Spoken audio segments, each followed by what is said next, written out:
The courthouse smelled like old paper, cold marble, and quiet judgment. People sat packed into the wooden benches, lawyers whispering, officers standing stiff, reporters leaning forward like predators ready to pounce on the next big headline. But none of them mattered compared to the trembling black woman standing in the center of the courtroom. Her wrists cuffed, her breathing shallow, her eyes swollen from crying. Her name was Mariah Bennett. She wasn't a criminal. She wasn't a thief. She wasn't anything they made her out to be. She was a single mother who cleaned offices at night and cared for her 12-year-old son during the day. But the world didn't care about that. To them, she was just another poor woman who had dared to stand up to someone much richer, stronger, louder, and more connected than she had ever been. Across the room sat the man accusing her, Judge Randall Keaton, a powerful, influential man who hadn't expected a janitor to call him out when he grabbed her arm outside the courthouse 2 weeks ago. She had pushed him away, terrified, and he twisted the moment into an accusation, assaulting a judge. Everyone knew the truth. No one said it. At the edge of the benches, her son Elijah sat with his fists clenched, his jaw tight, his small chest rising and falling with anger he couldn't hide. He had watched his mother dragged out of their home at dawn. He had watched the street fill with whispers. He had watched the news reporters point cameras at her like she was already guilty. But the worst part came earlier that morning when the judge's lawyer mocked him directly. "Sit still, boy," he had said with a sneer. "Your mother's going away for a long time." The courtroom buzzed as the prosecutor, a tall woman with sharp features, stepped forward and said, "Your Honor, the defendant assaulted you in broad daylight. This should be a simple case." Judge Keaton pretended to look uncomfortable, shifting slightly in his wheelchair. Everyone knew he couldn't walk, hadn't walked for almost 7 years after a stroke that left him partially paralyzed. Some believed his disability made him humble. Others knew it made him bitter. Mariah shook her head. "I didn't assault him," she whispered. But no one listened. It was then, in that thick, suffocating silence, that Elijah rose from the bench. He walked slowly, calmly, his steps echoing through the heavy wooden room.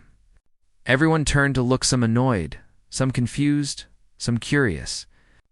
He stood beside his mother, small but unshaken, and stared directly at the judge. "Let go of my mom," Elijah said, his voice steady, not loud, but powerful enough to freeze the room. "And I'll make you stand." People blinked. A few snickered. One of the reporters laughed under his breath. The prosecutor raised an eyebrow. Even the bailiff cracked a smile. The courtroom erupted in whispers and muffled amusement. Make him stand? Is this kid serious? Doesn't he know the judge is paralyzed? Judge Keaton's lips curled into a smirk.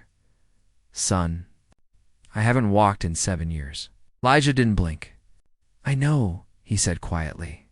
"But you can, if you want to," the judge scoffed. "Boy, don't insult me with miracles. This is a court, not a church." But Elijah didn't move, didn't shrink, didn't flinch. His mother tugged his sleeve. "Baby, sit down, please." Her voice shook with fear. She knew the judge could accuse him of contempt, could drag him away, could destroy them both with one signature. But Elijah's eyes never left Keaton.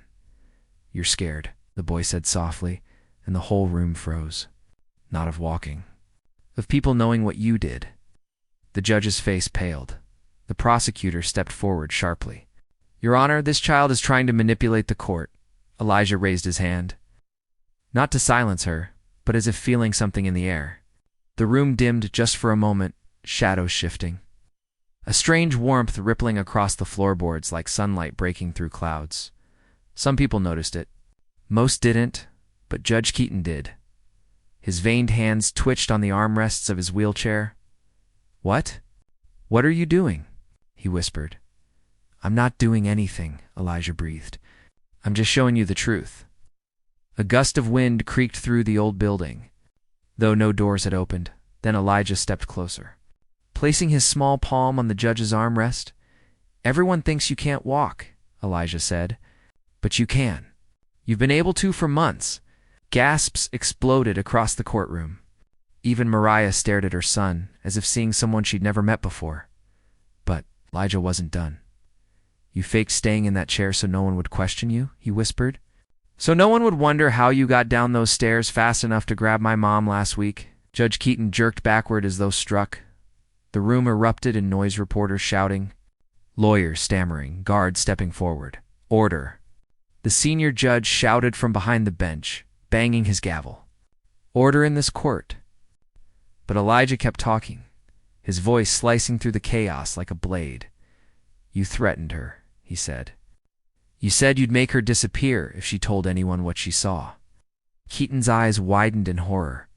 Everyone realized the same thing at once. Elijah wasn't guessing. He knew. "Boy," the judge growled, sweat forming on his brow. "Stop talking." The prosecutor rushed forward. "Your Honor? This boy is delusional," but Elijah didn't even look at her. Then it happened. Keaton's foot twitched. A woman in the back gasped. "Did he just—" Another twitch. Then another. The judge stared down, terror overtaking his face. "No, not now." Elijah stepped back and whispered, barely audible, "Stand." The judge gripped the armrests, his knuckles white. For 7 years, his legs had been dead cold, unresponsive, useless. But today, they moved slowly, like something thawing after a long winter. His muscles tightened. His toes curled. His knees shook violently. The packed courtroom stared as if witnessing something impossible, something unnatural, something no one could explain. Keaton pushed himself upward. Half the room screamed. The other half fell silent. A reporter dropped his camera. The prosecutor stumbled backward, hitting a bench, and Judge Randall Keaton, the man who swore he could never walk again, stood, shaking, sweating, terrified but standing. For one horrifying moment, he towered over the entire courtroom, not as a judge, not as a paralyzed man, but as someone whose lies had finally snapped under the weight of truth. Everyone stared at Elijah, the tiny boy who had unraveled a powerful man's world with a single sentence. The judge tried to sit back down, panicking, but his legs locked. He collapsed sideways, crashing onto the marble floor as officers rushed toward him, as Keaton hit the ground. He pointed a trembling finger at Elijah. "You," he choked, his voice breaking. "What are you?" But the boy only said, "The truth you were scared of." Everything descended into chaos. Officers yelling, lawyers scrambling, reporters screaming into microphones, but Elijah walked calmly back to his seat and took his mother's hand. Mariah stared at him with fear and something else. Something she never expected to see. Not fear, not confusion, not disbelief. A question, a silent one. "Who are you?" Elijah squeezed her hand gently, and then, as the chaos built around them, he whispered, "It's not over yet." The courtroom erupted in a storm of chaos, officers shouting, lawyers scrambling, reporters fighting over angles as Judge Keaton lay on the floor trembling, staring at his own legs like they belonged to someone else. Elijah sat quietly beside his mother as though nothing unusual had happened. His small fingers wrapped gently around her trembling hand. Mariah's pulse hammered in her ears, her mind spinning. She kept looking at Elijah, searching his face for some explanation, some sign, some clue as to what she had just witnessed. But he sat still, calm, almost peaceful, as though watching a sunrise instead of a man whose world had just been shattered. The senior judge slammed his gavel. "Clear the courtroom. Officers, secure Judge Keaton. Prosecution and defense, remain where you are."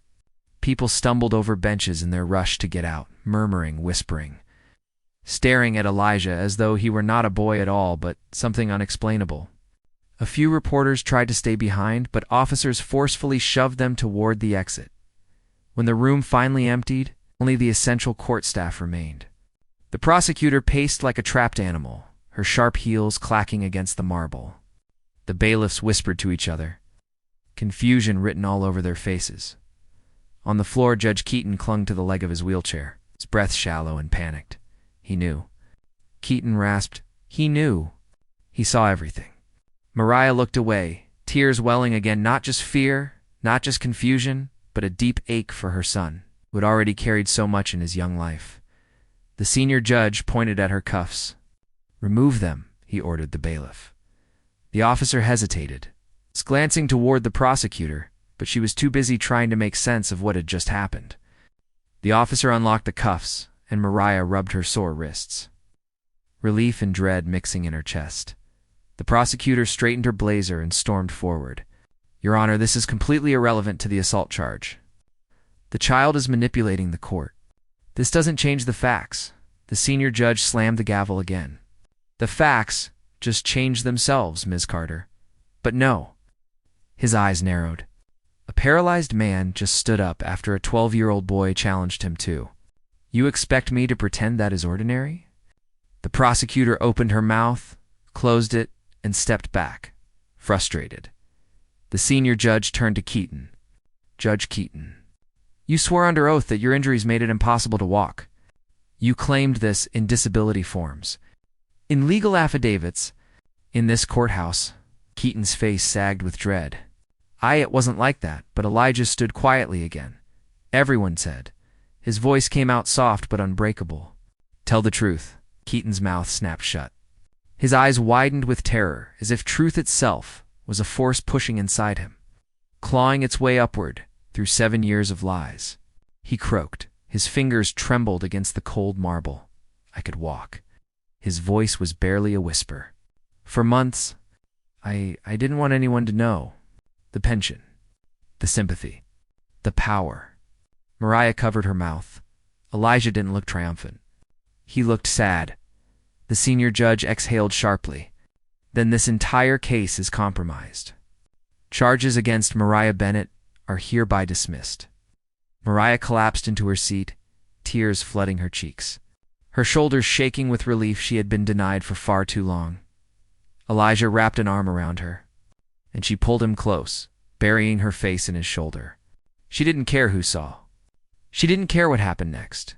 Her boy was safe, and she was free. For the first time in weeks, she could breathe, but the moment of peace didn't last. Outside the courtroom doors, heavy footsteps thunder. Several men, synchronized, purposeful. The kind of footsteps that did not belong to random officers passing by. Bailiffs went rigid. Mariah lifted her head. Elijah's eyes darkened. The doors burst open. Not reporters. Not lawyers. Not spectators. Federal agents. 6 of them, dressed in black suits. Badges gleaming, earpieces glowing blue beneath their hair. Agents Reed, Collins, and Task Force Sigma, the lead officer announced. Stepping forward, "We're here for the boy." Mariah stood up so fast her chair flipped backward. "You're not taking him." Her voice echoed like a gunshot, but the lead agent didn't flinch. "Ma'am, step aside." Elijah gripped her hand. "Mom, it's okay." "No, Elijah." She shook her head violently. "No, absolutely not. You're my son. No one is taking you." The agent sighed like someone dealing with an inconvenience. "The child is involved in a federal anomaly case. He matches the profile of a classified subject." Elijah's eyes flickered, but his voice stayed soft. "They think I'm something I'm not." The senior judge slammed his gavel again. "This is my courthouse. You can't storm in here like..." But the agents didn't even acknowledge him. They formed a semicircle around Elijah and Mariah, their hands hovering near their belts, not quite touching their weapons, but close enough to remind everyone they weren't walking out empty-handed. One of the bailiffs tried to intervene. "This is a court of law." A single glare from Agent Reed silenced him instantly. The prosecutor stepped forward. Sensing opportunity, "If the boy is dangerous, he should be detained immediately." Mariah spun toward her, fury burning in her eyes. "You keep your mouth shut. You've done enough." Agent Reed reached for Elijah's arm. Mariah shoved him away. "Don't touch my son." Reed straightened his suit. "Ma'am, interfering with a federal investigation is a felony." Elijah placed a hand on his mother's back. "Mom, trust me." "No," she whispered. "I won't lose you." The room held its breath. Then Elijah stepped forward on his own.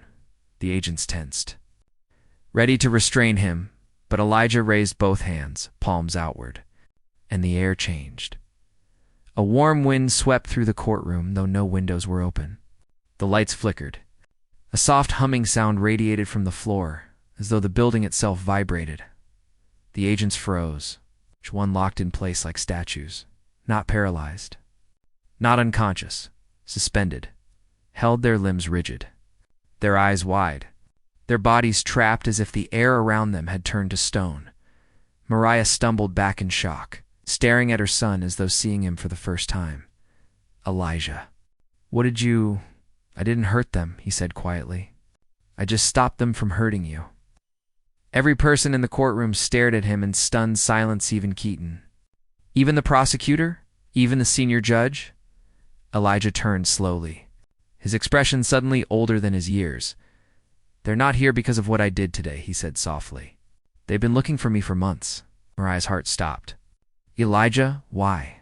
Why you?" He looked up at her with eyes too gentle for the power he held.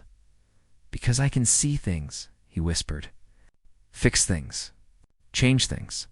Things people like them want for themselves." A beat of silence fell so heavy, it felt physical.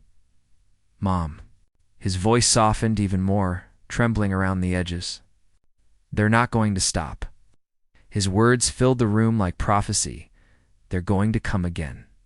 They're going to keep coming." Mariah's knees nearly buckled. "Then we'll run," she whispered desperately. "We'll hide." Elijah shook his head slowly. "We can't run forever." He looked around the courtroom. At the frozen agents, at the man who lied his way into power, at the prosecutor who served justice only when convenient. "This world is broken," Elijah murmured, "but I can fix it." The lights flickered again, brighter this time, glowing gold around the edges, bending toward him like metal drawn to a magnet. "Elijah," she whispered, terrified. "Baby, please." But he didn't move. His gaze drifted upward, to the old skylight above the judge's bench, where sunlight filtered in through dust and old glass. "It's time," he whispered. A pulse of warm air rippled through the room, softer than a breeze, but strong enough to shake the gavel on the judge's desk. Then the gold light around Elijah intensified. Quiet. Glowing storm gathering around a boy who was never meant to be ordinary. The frozen agents strained. Terrified, Mariah reached for him. "Elijah, don't leave me." He turned to her with a sad, gentle smile. "I'm not leaving." And then the golden glow erupted.